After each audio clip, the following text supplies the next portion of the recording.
Salut les amis, nouvelle vidéo aujourd'hui. Je vais vous parler d'une et de plusieurs alternatives aux flocons d'avoine pour le petit déjeuner.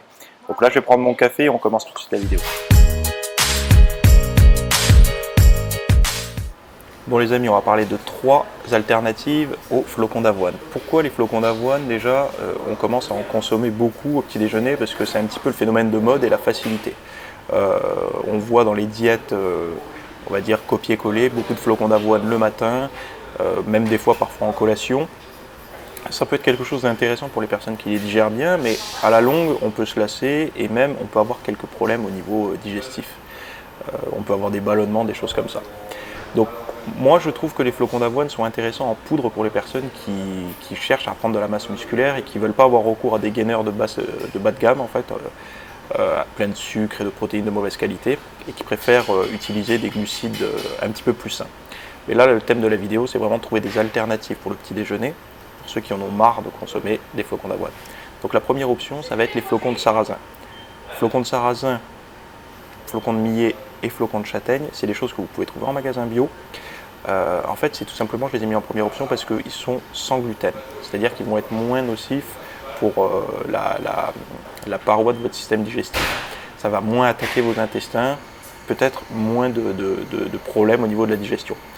Il faut faire attention parce que si vous commencez directement à consommer ces aliments alors que vous ne les avez jamais consommés, allez-y progressivement. Faites un mix au début, flocons d'avoine, flocons de sarrasin, de manière à vous habituer.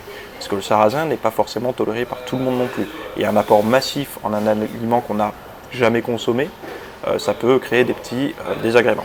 Donc voilà, vous avez ces trois flocons là, le millet, châtaigne, sarrasin, qui sont intéressants au point de vue nutritionnel, au niveau glucidique, etc., qui vont vous apporter des minéraux, des bonnes choses, mais également qui vont avoir un index glycémique qui va être correct. Donc ça sera plutôt intéressant pour les objectifs de prise de masse musculaire, de prise de force et même de perte de graisse pour ceux qui consomment des glucides à bonne quantité en perte de graisse. Deuxième option, on aura les fruits. Donc plus naturels, mais par contre il faudra en consommer davantage. C'est-à-dire que pour avoir un équivalent de 100 grammes de flocons d'avoine à peu près, il va vous falloir consommer 2 à 3 bananes. Donc ça commence à faire pas mal.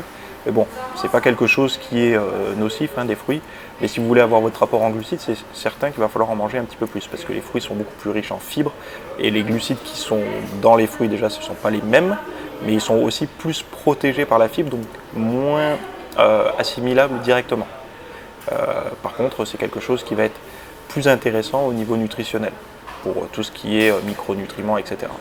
Donc vous pouvez remplacer largement ça par des fruits le matin.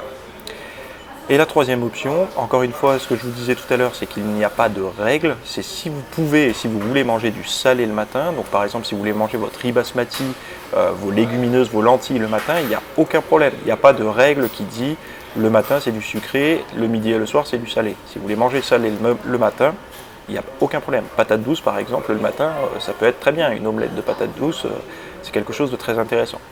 Donc voilà, tout ça pour vous dire que vous n'avez pas besoin de respecter absolument la prise de flocons d'avoine le matin pour réussir votre diète. Il y a plein d'autres alternatives et encore une fois, essayez, innovez sur vous, mais ne faites jamais une transition trop brutale, de manière à pas penser que vous êtes intolérant à certaines choses. Il faut toujours habituer son système digestif progressivement.